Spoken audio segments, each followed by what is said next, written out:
হাতুড়ে সিংহকে আমরা জানি যে কড়া হেডমাস্টার, উনি কি আসলে এতটাও কড়া? আর আপনার সাথে তার সম্পর্কটা কেমন? না, হাতুড়ের সাথে সবারই সম্পর্ক অনেক ভালো, টিমমেট সবারই অনেক সম্পর্ক ভালো। আসলে করা না, সে আসলে প্রসেসে বিশ্বাস করে। কারো যদি প্রসেস ঠিক থাকে, he is okay with him, কিন্তু কারো যদি প্রসেস ঠিক না থাকে তখন সে তার উপরে একটু ইয়ে করে। তো এটা আমি বলি অনেক পজিটিভ একটা দিক, কিন্তু আমাদের মিডিয়া অনেক নেগেটিভলি উপস্থাপন করে। বাট সে প্রসেস ঠিক থাকলে ওই প্লেয়ারকে খুবই রেসপেক্ট করে এবং আচ্ছা আচ্ছা। ওই প্লেয়ারকে অনেক সাপোর্ট করে। ও খুব প্রসেসে বিশ্বাস করে। টপ অর্ডারের কিন্তু আমরা দীর্ঘদিন যাবত একটা ব্যর্থতা বা সমস্যাতে আমরা ভুগতেছি।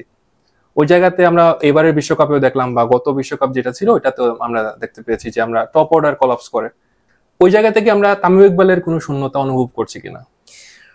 তামিম ভাই তো অনেক বছর বাংলাদেশ ক্রিকেটে সার্ভ করে গেছে, ওনারা 15-16 বছর ধরে ক্রিকেট খেলে গেছেন। তো এখন সিলেক্টররা নতুনদেরকে সুযোগ দিয়েছিল এবং তামিম ভাই তো টি-20 থেকে রিটায়ার্ড করে ফেলছেন। তো আসলে টি-20তে ওনার কথা বলে আসলে লাভ নেই, কারণ উনি তো রিটায়ার্ড প্লেয়ার। যারা বর্তমানে আছে তারা কিভাবে ইমপ্রুভ করবে আমাদের ওই বিষয়টা নিয়ে ভাবা উচিত, এবং আমি মনে করতেছি যে আমাদের বোর্ড বা আমাদের কোচ প্যানে যারা আছে তারা এই বিষয়টা নিয়ে চিন্তা ভাবনা করছেন এবং ওই অনুযায়ী প্ল্যানিং ওনারা সাজিয়েছেন। আমাদের ওয়ার্ল্ড কাপ শেষ হওয়ার পর আমাদের নিয়ে একটা মিটিং হয়েছিল, ওইখানেও আমাদের প্ল্যান দেওয়া হয়েছিল যে আচ্ছা। ব্যাটসম্যানরা কি করবে, স্পেসিফিক কাজ, বলারের স্পেসিফিক কাজ, ওইগুলো নিয়ে আমরা কাজ করতেছি। ইনশাল্লাহ আশা করতেছি আমরা যে সমস্যাটা হচ্ছে টপ অর্ডারে খুব তাড়াতাড়ি ওভারকাম করব।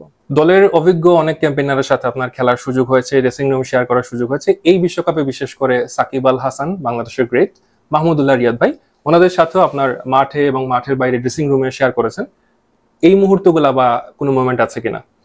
অবশ্যই সাকিব ভাই, রিয়াদ ভাইয়ের মতো এক্সপিরিয়েন্স প্লেয়ারদের সাথে ড্রেসিং রুম শেয়ার করার অনুভূতিটা অন্যরকম। ওনারা খেলার মধ্যখানে অনেকগুলো টিপস দেয় বা কিভাবে প্রেশার হ্যান্ডেল করা যায় ওই জিনিসটা বলে। তো এটা খুবই হেল্পফুল আমাদের জন্য যারা আমরা নিউ ক্যাম্পেইনার আছি।